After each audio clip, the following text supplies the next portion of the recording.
Assalamualaikum warahmatullahi wabarakatuh. Salam Pancasila. Selamat pagi anak-anak, apa kabar kalian? Semoga dalam keadaan sehat semuanya ya. Hari ini kita belajar PPKN bab 2 tentang pembukaan Undang-Undang Dasar NRI tahun 1945.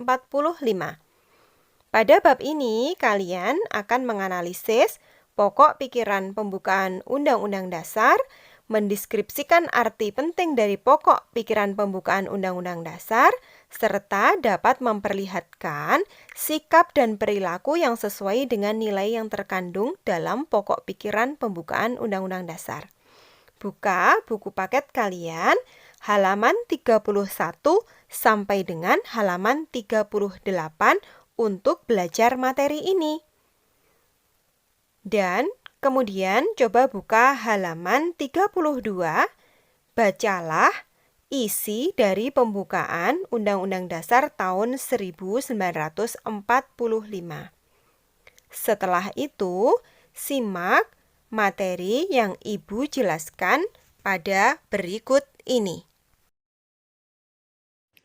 Pada kesempatan kali ini, kita akan bersama-sama mempelajari materi bab 2 tentang pembukaan Undang-Undang Dasar Negara Republik Indonesia tahun 1945.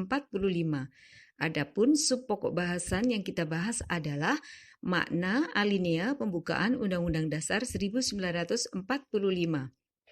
Seperti yang telah kita ketahui bersama bahwa pembukaan Undang-Undang Dasar Negara Republik Indonesia tahun 1945 merupakan kaidah pokok negara yang fundamental.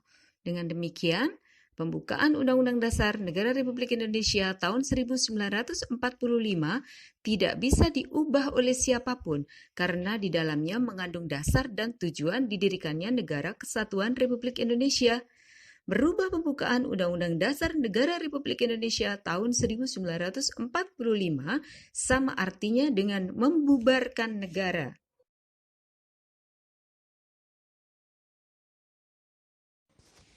Baik anak-anak, sebelum kita membahas alinea pertama, coba kalian amati gambar ini. Apa yang ada di benak kalian? Ya, tentu saja ini adalah gambaran dari perilaku penjajah yang sewenang-wenang. Tidak berperi kemanusiaan dan berperi keadilan. Manusia diperlakukan dengan tidak adil, seperti perampasan, penyiksaan, penindasan, dan inilah yang menjadikan alasan bangsa Indonesia terus berjuang untuk memperoleh dan mempertahankan kemerdekaan serta membantu bangsa lain yang belum merdeka.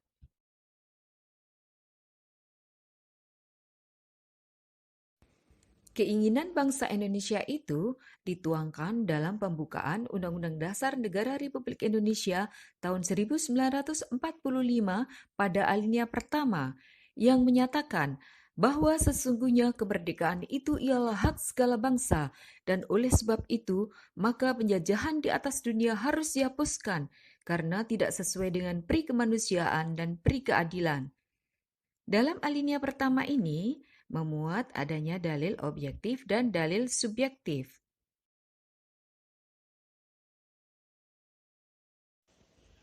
Dalil objektif yaitu bahwa penjajahan itu tidak sesuai dengan pri kemanusiaan dan pri keadilan. Sedangkan dalil subjektif yaitu aspirasi bangsa Indonesia untuk melepaskan diri dari penjajahan.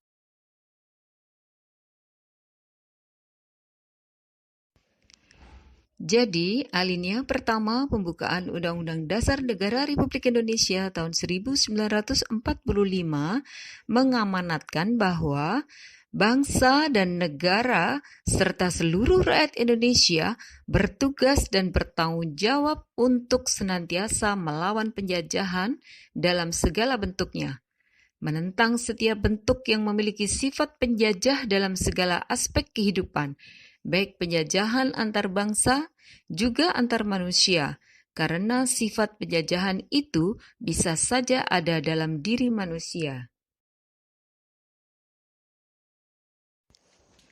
Anak-anak, Dalam alinea kedua pembukaan Undang-Undang Dasar Negara Republik Indonesia tahun 1945 mengandung makna bahwa perjuangan bangsa Indonesia telah mencapai kemerdekaan.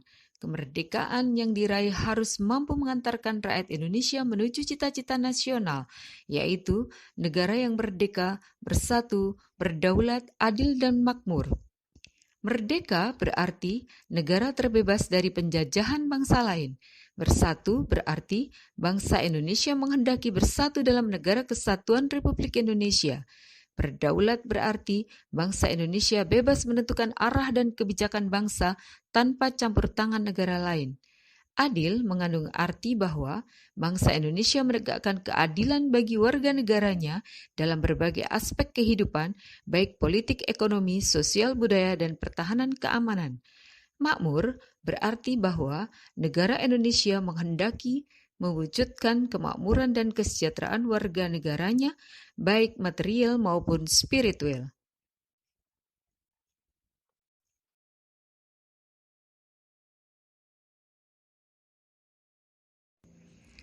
Alinea ketiga mengandung makna bahwa kemerdekaan yang dicapai oleh bangsa Indonesia bukan semata-mata hasil jeripaya perjuangan bangsa Indonesia, tetapi atas berkat rahmat Allah yang Maha Kuasa. Alinea ketiga ini mempertegas pengakuan dan kepercayaan bangsa Indonesia terhadap Tuhan Yang Maha Esa.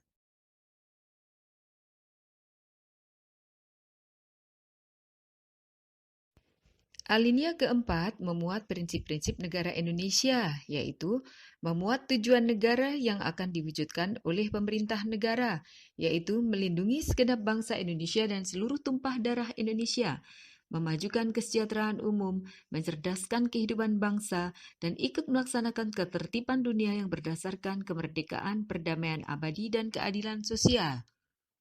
Yang kedua, memuat ketentuan diadakannya Undang-Undang Dasar. Prinsip ini terdapat pada kalimat, maka disusunlah kemerdekaan kebangsaan Indonesia itu dalam suatu Undang-Undang Dasar Negara Indonesia. Hal ini mengandung arti bahwa pemerintahan negara Indonesia diselenggarakan berdasarkan Undang-Undang Dasar, bukan atas dasar kekuasaan belaka.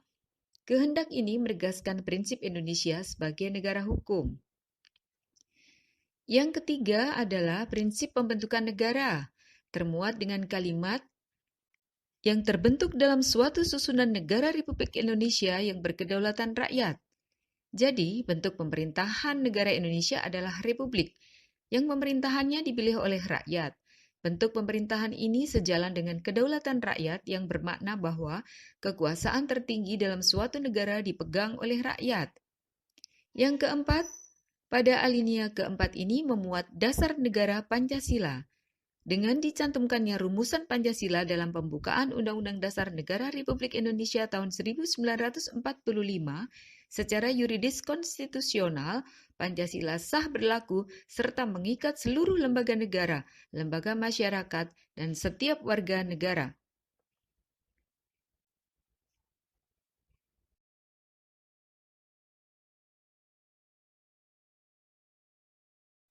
Anak-anak, demikian yang bisa Bu Guru sampaikan.